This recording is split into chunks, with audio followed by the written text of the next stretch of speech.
D'abord, c'est pas l'Académie française. L'Académie française a accepté, avec modération, d'accompagner une partie de cette réforme, mais elle n'a jamais souscrit à l'ensemble de cette réforme. D'ailleurs, cette réforme, on ne la connaît pas encore. Donc, l'Académie française ne peut pas se prononcer aujourd'hui, et d'ailleurs, je ne la représente pas non plus, avant de savoir quelle sera exactement l'étendue de cette réforme.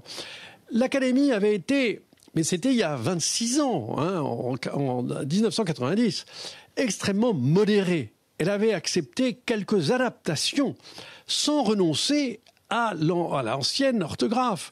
Il faut faire attention parce que la langue française, c'est un chef-d'œuvre. C'est un chef-d'œuvre que tout le monde nous envie. Ah bon ? Et surtout les pays francophones. Les pays francophones sont très attachés à notre langue. Et regardez les dictées de Pivot, à quel point elles ont eu du succès. Faisons attention à ne pas jeter cette langue par démagogie. Parce que ce qu'il faudrait voir, ce sont les raisons pour lesquelles on veut modifier cette langue et son orthographe. Vous savez, il y a une politisation.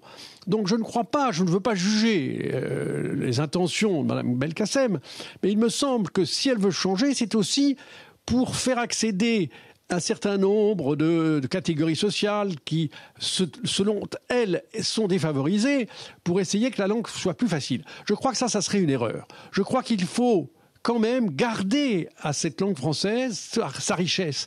Parce que ce qu'on oublie, c'est que la complexité de la langue française, c'est toute son histoire. Donc cette histoire, elle est très importante parce que ça fait partie de notre culture. Et il y a des gens qui voudraient que notre histoire ne commence qu'il y a 20 ans, 50 ans. Non, non, je crois que notre histoire, elle est ancienne, nous y plongeons, et c'est comme ça que ça forme notre identité.